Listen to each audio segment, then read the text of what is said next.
สว่างงามนู้นนายเจ้ามาสนไรนี่น้องนวลไหน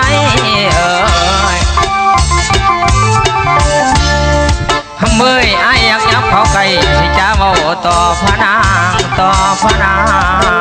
ละนา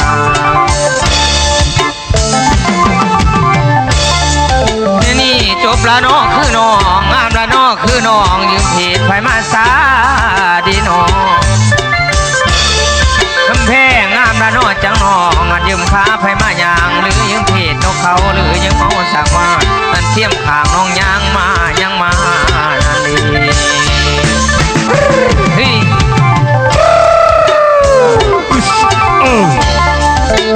โอ้ยน้อง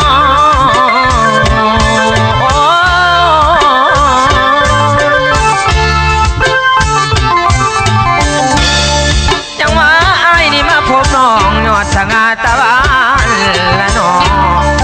มื้อนี้อยากจะขานคำนางนาตาลีผู้งามลำน้องอักมีน้ำตั้งสันไหนบอกอ้ายเนี่ยน้องคำเพลงกับทั้งพ่อแม่น้องน้ำสั้นสื่อจังใดน้ำทั้งไผ่ใสงาม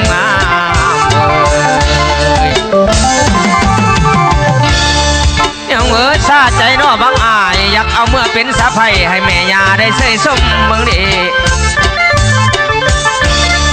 มื้อนี้เกี่ยวเอาสาวขิงกลมอยู่ในงานคืนนี้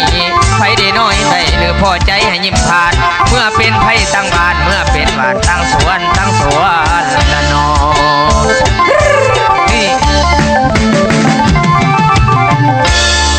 จังหวะไผอยากเมื่อขันน้ำไม้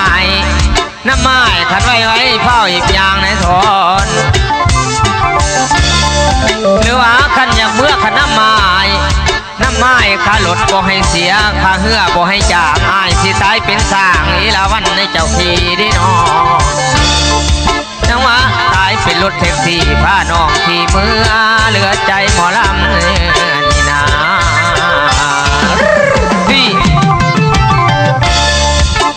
สาวนิลาคำนางพ่อแต่เดียวน้องแม่นเห็นหน้า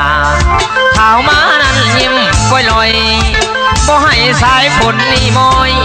ขน้ำน้องว่าจังไดละคนใครเด้อละแม่นคือน้องเอาไปเด้น้องนั้นมาซ่อนบอนเอาบ่สายน้องแม่นนักร้องเอาบ่อายน้องแม่นนักลำอันแก้มอำทำสิยับนี่ยับน้ำเบยกระติ่งแข้งสาวนั้นอย่าสุวากันบ่ายขาสาวนั้นอย่าสุหอกระติ่งทออย่าสุสิงโอ้ยนั่นละนาสินานวลนี่นาละนาสินานวลนี่เอ่ยอยากเมื่อเป็นเคยพนางเด้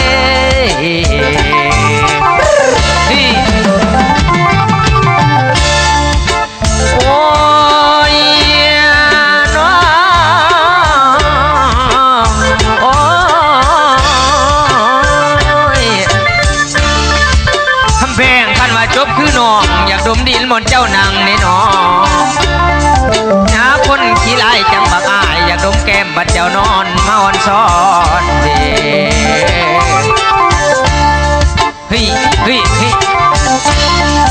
เกี่ยวกันสารวันเกี่ยวกันสารวันเกี่ยวกันแน่สารวัน